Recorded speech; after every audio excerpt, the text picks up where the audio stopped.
ಇಲ್ಲ ಇಲ್ಲ ಈಗ ಯಾಕೆ ಅದನ್ನ ಮಾಡ್ಲಿಲ್ಲ ಅಂತ ಹೇಳಿದ್ರೆ ನಾವು ಕಾನೂನು ಹೋರಾಟ ಮಾಡಬೇಕು. ಕಾನೂನು ಹೋರಾಟ ಮಾಡೋದ್ರಿಂದ ಬಲ ಸಿಗುತ್ತೆ ಹೊರತು ಮಾಧ್ಯಮಗಳ ಮುಂದೆ ಹೋರಾಟ ಮಾಡಿದ್ರೆ ಏನು ಬಲ ಸಿಗಲ್ಲ. ಮಾಧ್ಯಮಗಳೆಲ್ಲ ಈಗಾಗಲೇ ಏನಾಗಿದೆ ನೋಡಿ, ಅವತ್ತು ನಾನು ಏನಾಗಿದೆ ಒಂದು ಆದೇಶ ನನ್ನ ಕೈಗೆ ಬರದೆ ನಾನೇನು ಮಾತಾಡಬಾರ್ದು ಅಂತ. ಈಗ ಈ ಆದೇಶ ಬಂದಿದೆಯಲ್ಲ,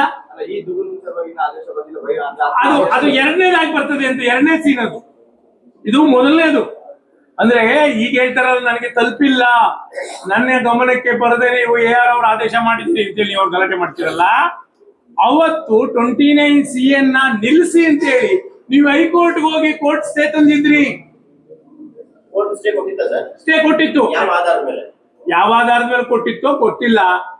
ನೆಲ್ಲುಕುಂಟೆ ಸತೀಶ್ ಅವರು ಈ ಅರ್ಜಿ ದಾಖಲು ಮಾಡಿದ್ದಾರೆ. ಹೌದು, ಅವರು 29C ಅಡಿ ಅರ್ಹರಲ್ಲ ಅಂತೇಳಿ ಹೈಕೋರ್ಟ್ ವಜಾಗೊಳಿಸಿದೆ ಅಂತ ಈಗ ಸತೀಶ್ ಅವರು ಹೇಳ್ತಾರೆ. ಅಂದ್ರೆ ವಜಾಗೊಳಿಸಿಲ್ಲ, ಆ ಆದೇಶವನ್ನ ನೀವು ಇವ್ರು ಕೊಡದೆ, ಅಂದ್ರೆ ನೋಟಿಸ್ ಅನ್ನ ಕೊಡದೆ ಮಾಡಿರೋ ಕಾರಣಕ್ಕೆ, ಅಂದ್ರೆ ನೋಟಿಸ್ ತಗೊಂಡಿದ್ದಾರೆ, ಅವ್ರ ಹತ್ತಿಗೆ ಅವ್ರು ತಗೊಂಡಿದ್ದಾರೆ, ಆದ್ರೆ ನನಗ್ ತಲುಪಿಲ್ಲ ಅನ್ನೋದನ್ನ ಅವ್ರು ಕೋರ್ಟಲ್ಲಿ ಹೇಳಿದ್ರು. ಅದೇ ಕೋರ್ಟ್ ಏನ್ ಹೇಳ್ತು, ಆಯ್ತಪ್ಪ ನೀನು 18ನೇ ತಾರೀಕು AR ಮುಂದೆ ಹೋಗಿ ನೀನು ನೋಟಿಸ್ ತಗೊಂಡು ನಿನ್ನ ಅಹವಾಲನ್ನ ಕೊಡು ಅಂತ ಹೇಳಿದ್ದಾರೆ. ಆದ್ರೆ ಇದರಲ್ಲಿ ಯಾವುದೇ ಮಾರ್ಪಾಡಿಲ್ಲ. ಈಗೇನ್ ಬಂದಿದೆ ಆದೇಶ, ಅದ್ರಲ್ಲಿ ಮಾರ್ಪಾಡು ಮಾಡೋಕ್ಕಾಗಲ್ಲ.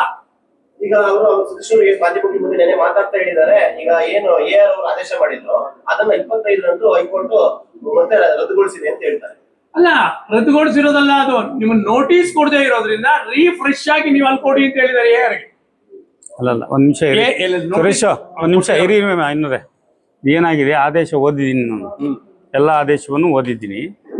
ಆದೇಶದಲ್ಲಿ ಸ್ಪಷ್ಟವಾಗಿದೆ, ಅವರು ಅಪೀಲ್ ಹೋಗಿರೋದೆ ನಮಗೆ ನೋಟಿಸ್ ರೀಚ್ ಆಗಿಲ್ಲ, ಅಂದ್ರೆ ವಿತೌಟ್ ನೋಟಿಸ್ ಜಡ್ಜ್ಮೆಂಟ್ ಪಾಸ್ ಮಾಡಿದ್ದೀರಿ ಅಂತ.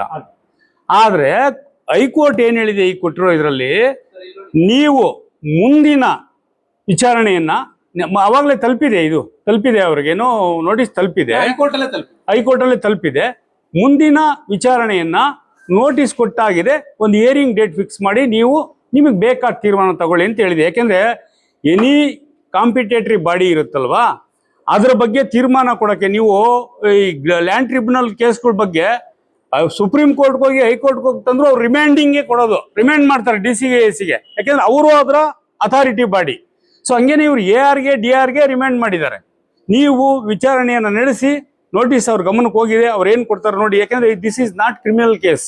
ಕ್ರಿಮಿನಲ್ ಕೇಸಲ್ಲಿ ಮಾತ್ರ ನಿಮಗೆ ಐ ವಿಟ್ನೆಸ್ ಇರೋದು, ಇದು ಎವಿಡೆನ್ಷಿಯರಿ ಕೇಸು, ಸಿವಿಲ್ ಮ್ಯಾಟ್ರು. ನಿಮ್ಗೆ evidence with on record only. Record ಏನು ಅನ್ನೋದು ಜಡ್ಜ್ಮೆಂಟ್ ಪಾಸ್ ಆಗಿದೆ. ಈಗ ನೆಕ್ಸ್ಟ್ ಅದನ್ನು ಪ್ರೊನೌನ್ಸ್ ಮಾಡಬೇಕಾದ್ರೆ ನೀವು ಆದೇಶವನ್ನ ನೀವು ನೋಟಿಸ್ ಕೊಟ್ಟು ಅವ್ರನ್ನ ವಿಚಾರಣೆ ನಡೆಸಿ ಮಾಡಿ ಅಂತ ಹೇಳಿದ್ದಾರೆ ಅಷ್ಟೇ. ದಿಸ್ ಈಸ್ ಓನ್ಲಿ ದಿ ಇದು ಏನೋ ಕೆಯಾಸ್. ನೀವೊಂದು ಮಾತು ಕೇಳಿದ್ರಿ, ಯಾಕೆ ನೀವು ಅವತ್ತು ಕೊಡ್ಲಿಲ್ಲ ಅಂತ. 17/9/2025 ನಾನು ಇದನ್ನ ಕೋರ್ಟಿನಲ್ಲಿ ನೋಟು ಅನ್ನೋದನ್ನ ಕೊಟ್ಬಿಟ್ಟಿದೀವಿ, ಅವತ್ತೇ ಕೊಟ್ಟಿದೀವಿ. ನಡೀತಾ ಇದೆ ಕೇಸು, ಅದು ನೆಕ್ಸ್ಟ್ ಬರುತ್ತೆ, ಅದು ಆದೇಶ ಕೂಡ ನೆಕ್ಸ್ಟ್ ಬರುತ್ತೆ. ಅಂದ್ರೆ ನಾನು ಇವತ್ತು ಯಾಕೆ ಹೇಳಿದೆ ಇದನ್ನ ಅಂತ ಹೇಳಿದ್ರೆ, ಮುಂದಿನ ಸೀನ್ ಯಾವುದು ಅಂತ ನೀವು ತಿಳ್ಕೊಳ್ಳೋ ಬಂದು ಇದೇ ಮುಂಚೆ ಗೊತ್ತಿರ್ಲಿ ಅಂತ ಅವಾಗ ಒಂದು ಸಮ್ ಅಪ್ ಮಾಡೋಣ. ಎಷ್ಟು ಚರ್ಚೆ ಮಾಡಿದ್ರು ಸತ್ಯ ನಿಮಗೂ ಗೊತ್ತಿದೆ, ನಮಗೂ ಗೊತ್ತಿದೆ, ಏನಾಗಬೇಕೋ ಅದಾಗುತ್ತೆ. ಕೋರ್ಟು ಅದು ಯಾರಿಗೂ ಅದು ಸ್ಪೇರ್ ಮಾಡಲ್ಲ. ಈಗ ಒಂದು ವಿಚಾರ ನಾವು ಹೇಳೋದು, ನಮಗೆ ಕಾಂಗ್ರೆಸ್ಗೆ ಮೂಲತಃ ರಾಜಕೀಯ ಸೇಡು ಯಾವ ಪಕ್ಷದ ಮೇಲೂ ಇಲ್ಲ. ಸೇಡಿನ ರಾಜಕಾರಣ ಮಾಡೋದೇನಿದ್ರು BJP. ಆ ಸೇಡಿನ ರಾಜಕಾರಣ ಯಾವ್ಯಾವ ರೂಪದಲ್ಲಿ ಮಾಡ್ತಾರೆ ಅಂದ್ರೆ, ಜಾತಿವಾದದ ಮೂಲಕ ಮಾಡ್ತಾರೆ, ಕೋಮುವಾದದ ಮೂಲಕ ಮಾಡ್ತಾರೆ, ಎತ್ಕಟ್ಟೋದ್ರ ಮೂಲಕ ಮಾಡ್ತಾರೆ. ನಾವೇ ಅದು SIR ಅಲ್ಲೂ ನೋಡಿದೀವಿ, ಈಗಾಗಲೇ ಈ 2-3 ಕೇಂದ್ರ ಸರ್ಕಾರದ ಚುನಾವಣೆಗಳಲ್ಲೂ ನೋಡಿದೀವಿ ನಾವು. ಸೊ ಅದನ್ನ ಮೀರಿ ನಾವ್ ಹೇಳ್ತಿರೋದು, ಇವರು ರಾಜಕೀಯ ಅಂಶವನ್ನ ರಾಜಕೀಯವಾಗಿ ಮಾಡಬೇಕು. ಕರ್ನಾಟಕದ ಜನರ ಆರೋಗ್ಯ ಉಳಿಬೇಕು, ಇಲ್ಲಿ ಸಾಮಾಜಿಕ ಸ್ಥಿತಿ ಉಳಿಬೇಕು. ಇವತ್ತು ಯಲಹಂಕ ಕ್ಷೇತ್ರ ಬಹಳ ದೊಡ್ಡ ಇದಕ್ಕೆ ಹೆಸರಾಗಿತ್ತು. ಬಸವಲಿಂಗಪ್ಪನವ್ರು ಇಲ್ಲಿದ್ರು, ಬಹಳ ದೊಡ್ಡ ವ್ಯಕ್ತಿ. ಸೊ ಅಂತ ಕ್ಷೇತ್ರದಲ್ಲಿ ಇಷ್ಟೊಂದು ಅಕ್ರಮ, ಇಷ್ಟೊಂದು ಇದು ಆಫೀಸಿಗೆ ನುಗ್ಗೊಡಿಯೋದು, ಸೊ ಇವೆಲ್ಲ ಬಹಳ ಖಂಡನೀಯ ವಿಚಾರ. ಮಾಡಬಾರ್ದು ಯಾರನ್ನು, ಆಯ್ತಾ. ಈ ಬಗ್ಗೆ BJP ಪಕ್ಷದ ಅಧ್ಯಕ್ಷರು ಇವರು ಏನು ಮಾಡ್ತಿದಾರೋ, ಕಡಲೆಪುರಿ ತಿಂತವ್ರೆ ಅನ್ನೋದು ನಮ್ಗೆ ಗೊತ್ತಾಗಿಲ್ಲ, ಆಯ್ತಾ. ನಮಗೆ ಈಗ BJPಲಿ A ಟೀಮ್ B ಟೀಮ್ ಇರ್ಬೋದು, ಅವ್ರು ಗುದ್ದಾಡ್ತಾ ಇರ್ಬೋದು, ಅದು ನಮಗೆ ಸಂಬಂಧಪಟ್ಟ ವಿಚಾರ ಅಲ್ಲ, ಅದು ಅವ್ರು ಮಾಡ್ಕೊಳ್ಳಿ, ಆಯ್ತಾ. ನಾವು ಸ್ಪಷ್ಟವಾಗಿದ್ದೀವಿ ರಾಜಕೀಯ ವಿಚಾರ. ಬೊಮ್ಮೂಲ್ಗೆ ಕೆಟ್ಟ ಹೆಸರು ತರಬಾರದು ಒಬ್ಬ ನಿರ್ದೇಶಕ ಆಗಿ. ಹಾಗೇನೆ ಅಕ್ರಮವಾಗಿ ಒಬ್ಬ ಅಧಿಕಾರಿಗೆ ಕ್ವಾಜಾ ಜುಡಿಷಿಯರಿ ಬಾಡಿಗೆ ಆಫೀಸಿಗೆ ಹೋಗಿ ಹೊಡಿಬಾರ್ದು.